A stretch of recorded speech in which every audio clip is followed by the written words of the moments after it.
안녕하세요. 니르연구소의 이한경입니다. 이번 시간에는 주간시황을 살펴보도록 하겠습니다. 2022년 4월 24일 기준으로 영상을 올려드릴 거라서 날짜를 이렇게 설정을 했습니다.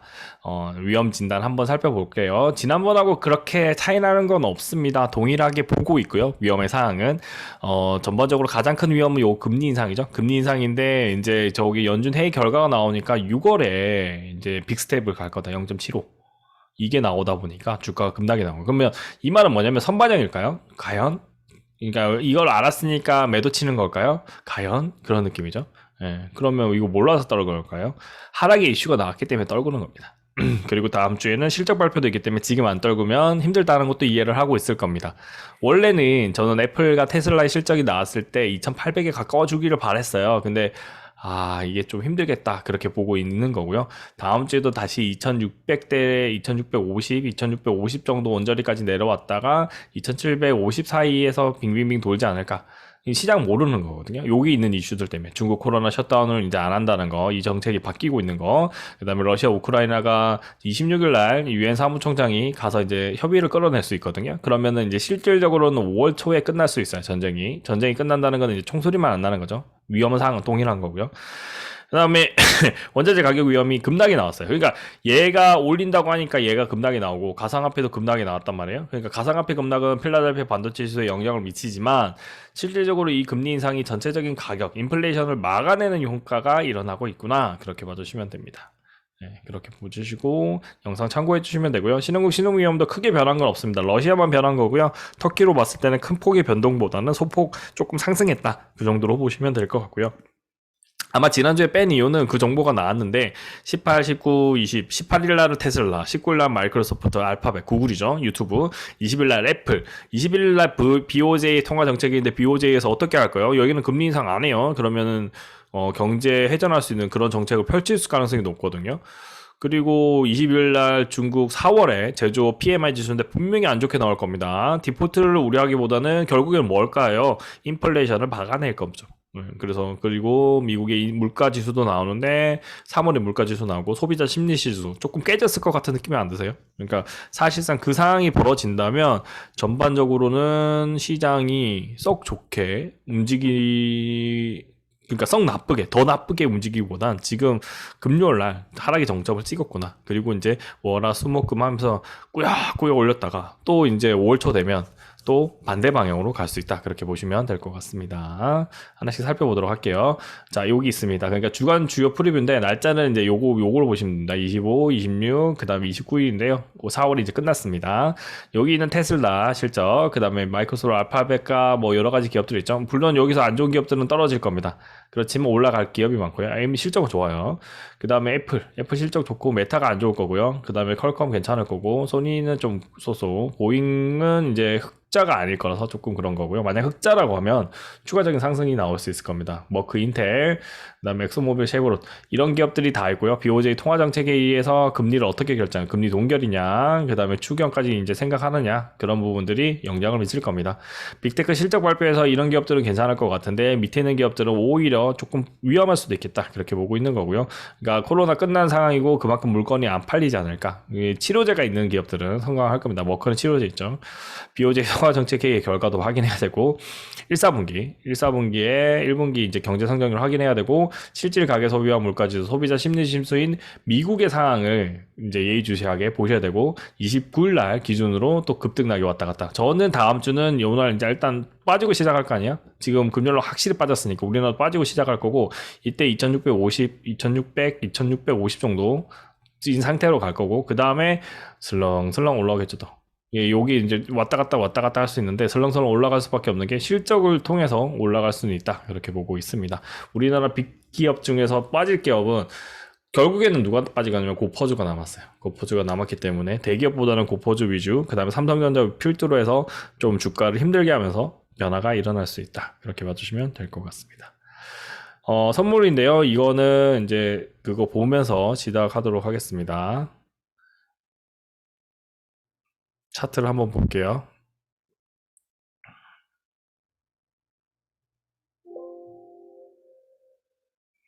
자, 이제 차트인데요. 일단은 선물 지수입니다. 선물 지수 이거를 볼린저 밴드 넣어서 이제 한번 보여드리려고 이제 갖고 온 거고요. 기본적으로는 이제 일본 기준으로 이렇게 많이 급등이 났다가 다시 쭉 내려온 거, 그거 보여드리는 거고요.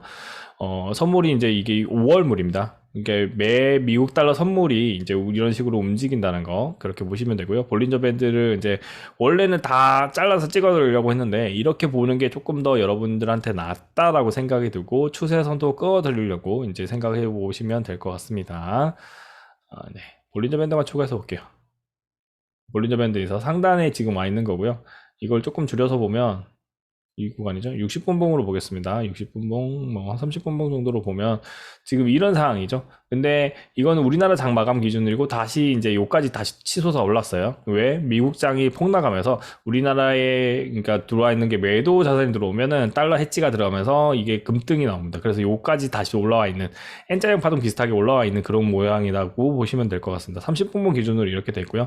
지금 전반적으로는 여기 있는 이 추세들이 여기 있는 그러니까 뭐냐면 정배열인 상태죠. 그러니까 121선이 여기 있어요. 121선이 여기 있는 상태고, 그러니까 이게 플랫해지고 61선이 이렇게 오르고 내리고 하면서 이렇게 와 있는 상태고, 내려오려고 급격히 내려오려고 분위기를 잡고 있었던 거죠. 이제 언제든지 내려올 수 있는 분위기. 악재랑은 다 나왔는데 금리 인상이 빅스텝을 하겠다라는 그 말 때문에 이렇게 하락이 나온 거다라고 보시면 됩니다. 근데 재밌는 거는 우리가 그걸 언제 알았냐면 수요일 이전부터 알고 있었는데, 그게 반영되는 게 이제 그 의장의 말투가 나오면서 아 얘네들 진짜 하겠구나 생각이 들면서 나온 겁니다. 근데 재밌는 거는 연준이 막상 하면은 적게 올리고요. 막 하기 전에는 그렇게 겁을 많이 줬던 것 같아요. 그 결과를 바탕으로. 물론 심도 깊은 금리 인하에 대한 이야기를 할 거라고 보고 있고요. 그게 끝나는 시점 5월 초순이 돼야만 전반적으로 이게 훈풍이 되면서 여기까지, 그러니까 25원까지 정도까지 다시 내려오는 그런 분위기가 될 것 같아요. 15원 요거 기준으로는 이제 60분봉으로 다시 바꿔버리면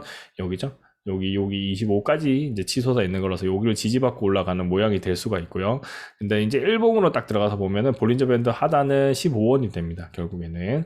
그래서 얘가 만약에 조정을 받아서 요걸 돌파 못 한다면 여기죠. 45원을 돌파를 못하고 뻣뻣하게 있다가 내려온다면 결국에는 이 구간으로 내려올 수 있다.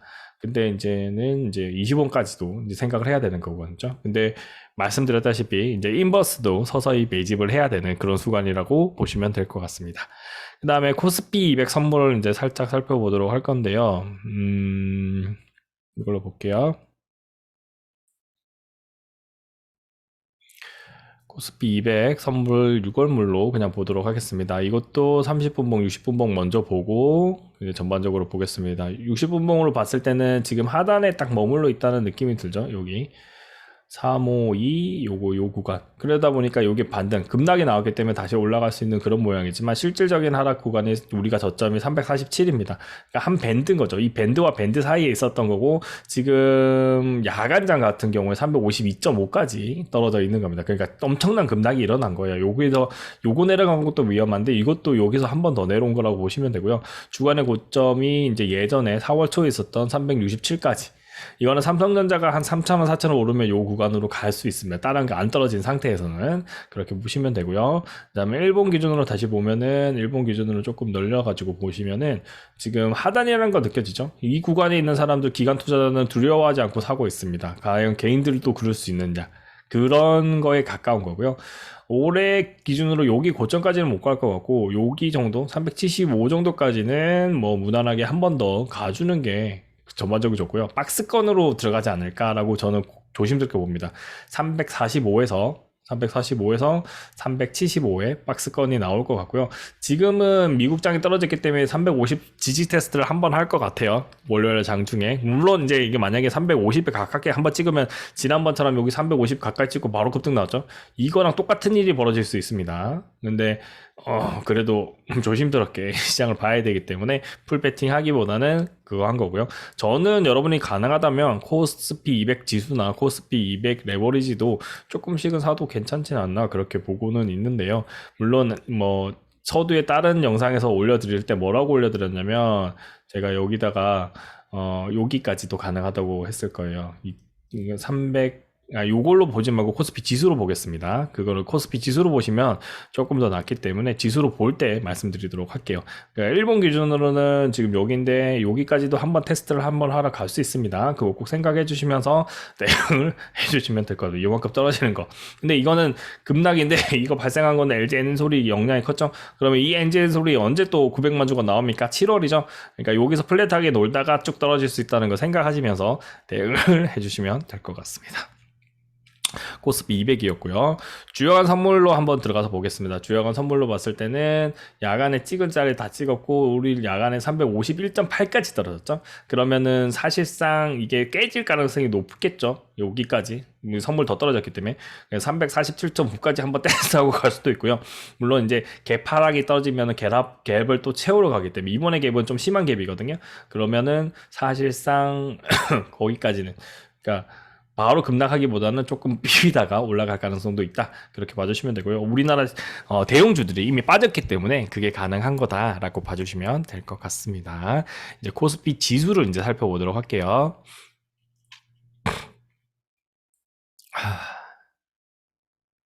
코스피 지수입니다. 코스피 지수 기준으로 보면 아까랑 비슷한 수치 그거를 보려면요. 이렇게 보셔야 돼요. 여기 있는 고점이죠. 여기 고점이죠. 이 2450이잖아요. 이 구간이 이제 제가 봤을 때는 가장 좋은 구간이에요. 여기가 만약에 도래하면 제가 아마 페이스북에다 글을 올릴 거예요. 다 사세라고. 이제는 적립식으로 투자하셔도 돼요. 더 떨어져도 저는 요까지는 떨어질 거라고 봅니다. 라고 얘기하는 거고요. 진짜 완벽하게 풀 매수를 얘기하는 구간은 1800, 요 두 개 구간입니다. 이유는 뭐냐면, 저는 연금이 계속 연금성 자산들이 국민연금일 뿐만 아니라 건강보험이랑 그런 연기금 자금들이 다 들어와 있다라고 보고, 우리가 펀드에다 들은 것도 다 연금 성격이잖아요. 그러니까 그 연금의 마지노선이 여기입니다. 그걸 깨쓰지 않는 한 여기는 지킨다라고 보고 있는 거고요. 근데 이거는 진짜 위험한 코로나 상황에 준하는 상황, 전쟁에 준하는 상황이 왔을 때가 얘기하는 거고요. 여기는 그게 아닌 겁니다. 일반적으로 경제적인 상황이 위험했을 때는 2400선 정도가 되는 거죠. 그러면은 전체적인 상황이랑 다 연결되기 때문에 이 구간을 추천해 드린다라고 보시면 되고요. 지금은 어쩔 수 없이 우리는 이 박스권에서 플레이를 해야 되는 거잖아요. 그래서 이 박스권에 맞춰서 여러분들이 대응을 해야 될 필요가 있다라고 봐주시면 되고요. 전반적으로는 요거를 깨고 올라가기를 원했었는데 결국에는 깨러 올라가기보다는 요 그 지수 자체로 보면요. 어때요? 그러니까 지금 여기 바로 올라가기보다는 바로 무너졌죠. 네, 바로 무너진 게 이제 드러난 거고요. 이거 하나 지우고 그냥 보겠습니다. 무슨 말이냐면 여기까지 해서 돌파 살짝 했는데 결국에는 어떻게 됐어요? 그러니까 이 지금 60일 추세선이 있는데 60일 추세선 밑으로 내려와 버렸어요. 다시 요 중간 혹은 요거보다 더 낮게 이렇게 내려와 버렸다. 이렇게 봐주시면 될 것 같고요. 이번에도 근데 이런 양봉이 만들어질 수 있는 건 결국에 삼성전자 노리기 때문에 지수 전반적으로는 급락이 나오기 힘들다. 이렇게 봐주시면 될 것 같습니다. 조금 확대해서 보면은 이 구간이죠. 이제 앞에서 이제 멀리서 보셨고 2650까지 가능하겠네요. 2650, 2600 요 정도까지 해서 한 번 더 지지 테스트를 하고 지지가 되면은 다시 올라갈 거예요. 그래서 여기 얇은 구간으로 보통 돌파를 하거든요. 그런데 이 얇은 구간이 언제냐가 되냐면 지금 요거 차트로 봤을 땐 딱 5월이에요. 5월에 지금 5.0 한다고 했는데 5.0 할 것 같고요. 근데 6월에 0.75는 인상 안 하겠다 이야기만 해도 주가 오를걸요? 그렇게 될 가능성이 높다라고 보고는 있습니다. 그렇지만 여러분들이 접근해야 되는 방식은 결국에는 개별 종목이잖아요. 결국엔 개별 종목으로 접근을 해주실 필요가 있다라고 보시면 되고 성과가 좋은 실적이 좋은 기업들을 두려워하지 마시고 매수를 충분히 해주시면 대응이 가능하다라고 보시면 됩니다. 아직 121선은 여기 위에 있기 때문에 얘가 충분히 내려와야만 추가 하락이 발생 가능한 거고요. 지금은 그 추가 하락하기보다는 여기를 한번 부딪혀 갖고 돌파를 하는지 테스트를 하고 움직일 가능성이 높다. 그렇게 봐주시면 될 것 같습니다. 코스피 200 일봉 분석이었고요. 월봉으로 봤을 때는 여기 이 선상이고요. 요걸로 봤을 때는 안 된다고 했죠. 조금 더 키워가지고 이 120선 지지를 받고 있는 거고요. 주봉은 딱 지금 안착입니다. 월봉은 이제 요게 올라오는 거죠. 요거 올라오는 거와 지금 여기 있는 61선 요게 올라가는 건데 요렇게 되든지 아니면은 얘 받고 다시 올라가든지 그래서 그 기간이 조금 기간 조정 한 3, 4개월인데 이게 딱 절묘하게 언제가 딱 걸리냐면요. 7월이에요. 3, 4개월 더 있으면 얘가 올라가는 거와 얘가 내려오는 게 만나는 구간이 딱 벌어지면서 여기서 튕겨서 N자형 파동, 전반적인 N자형 파동이 완성되는 거죠. 그러면은 밑에서의 지지, 기술적으로 지지를 받고 올라가는 거기 때문에 상대적으로 나쁘지 않는 그런 플레이가 가능하다. 이렇게 봐주시면 됩니다. 전반적으로 시장이 돈이 없어서 떨어지는 게 아니고요. 시장은 언제나 돈이 있다는 거 생각하시면서 대응해 주시면 될 것 같습니다. 그 다음에 코스닥입니다. 코스닥 이제 볼게요. 코스닥도 월봉으로 먼저 보시면은 여기입니다. 근데 코스닥에서는 이슈가 따로 없고요. 여기서 살짝 만나는 거와 진배 없습니다. 결국에 뭐가 필요할까요? 이 볼린저 밴드가 올라오는 게 필요하겠죠? 그것만 올라오는 게 필요한 거고요. 그러면은 지금 추세에서 박스권을 형성한 이제 다음 하락이 오기 전까지는 긴 박스권이 나오지 않을까 그렇게 보고 있습니다. 그 다음에 주봉 같은 경우에도 보시면은 여기죠. 120선 지지받고 올라온 거라서 얘가 내려오더라도 여기 결국엔 지지받고 그러면 쌍바닥이에요. 짝꿍댕이 바닥이라고 하는데 받고 올라가는 겁니다. 이러면 전고점 돌파도 가능한 게 시총이 그렇게 많지는 않거든요. 그래서 그렇게 보시면서 대응을 하시면 될 것 같습니다. 성장 동력도 여기는 작은 기업들이지만 매출액 기준으로 봤을 때 퍼가 낮은 기업들이 많기 때문에 충분히 가능하다 그렇게 봐주시면 되고요. 일본 기준으로 봤을 때 일목균형표 돌파냐 아니냐의 싸움인데 잠시 내려오겠네요. 여기 있는 61선에서 지지 테스트 한번 받고 900이죠. 받아가지고 대응이 되면 올라가서 이거 두 개 일단 정배열이 필요하거든요. 요 두 개, 그러니까 120선과 61선의 정배열이 완성돼야만 추가적인 상승이 가능하다. 그렇게 봐주시면 될 것 같습니다. 오늘도 기술적 분석은 여기까지만 하고요. 추가적으로 궁금하신 이거는 뭐 제가 알기로는 유소 투자문을 할지라도 이거 가지고 제가 뭐 여러분들 투자를 안 해라 하는 게 아니라 정보를 드리는 거기 때문에 언제든지 질문하셔도 무방할 거다라고 봐주시면 될 것 같습니다. 이제 가상화폐입니다. 가상화폐 시장을 딱 봤을 때는 전반적으로 이게 깨지고 바닥을 찍고 난 다음에 다시 올라왔었던 거를 다시 무너지고 있는 그런 모양인데요. 근데 최근 저점 보시면은 여기죠. 여기고 얘는 지금 이 구간이고 여기서 빌빌거리고 있는 거죠. 가상화폐는 899원이니까 여기까지 내려온 거죠. 옆으로 왔을 땐 여기까지 내려온 거라서 이 부분이 이제 좀 아쉬운 그런 부분에 해당된다라고 봐주시면 됩니다. 370 그거니까 얘는 조금 덜한 면이 있는 거고요. 이게 그림이 갱신이 안 됐네요. 요것만 보고 말씀드릴게요. 전반적으로는 그러니까 지난주 대비했을 때는 많이 내려와 있는 그런 구간에 가깝고 여기 있는 지지 테스트를 받는 구간에 가깝다라고 보시면 됩니다. 물론 여기서 지지받고 반등이 나올 거라고 보고 있기 때문에 크게 무리는 없지만 기본적으로 투자자 입장에서는 이렇게 박스권 안에 갇힌 거가 좀 답답하죠. 그러면 결국은 어떤 일이 벌어질까요? 조금만 올라도 팔게 됩니다. 그러니까 그런 부분들을 조심하셔야 되고요. 이것도 동일합니다. 4만 5초라고 했죠. 4만 5초 동안에 조금이라도 여러분이 팔 수 있는 기회가 나오면 어떻게 하라고요? 조금 입절을 해놓고 현금 가지우신 상태에서 요런 구간, 여기 지지 테스트 오잖아요. 요런 구간, 이런 구간일 때 매수하셔가지고 혹시라도 또 튀어오르면 대응을 하셔도 될 것 같습니다. 5월달 초에 추가적인 상승 추세가 나오고 위드 코로나가 돼야만 얘는 오를 거고요. 이거 두 개는 이제 전혀 다른 길이지만 기본적으로 금리 인상이 강하게 나오면 나올수록 추가적인 상승보다는 그냥 추세적인 서서히 상승하는 그런 모양을 띌 것 같습니다. 여기까지 해서 주간 시장을 마무리하고요. 기술적 분석 위주로 이제 정리를 해드렸고, 이제 개별적인 분석에 대해서 업종별로 이제 돌아보는 거는 다음 주부터 이제 진행이 될 것 같습니다. 다음 주는 조금 월하는 좀 기분 안 좋은데, 수목금에는 괜찮네? 그렇게 될 수도 있고요. 테슬라의 힘으로 추가적인 상승도 나올 수 있다는 거 생각하시면서 대응해 주시면 될 것 같습니다. 감사합니다.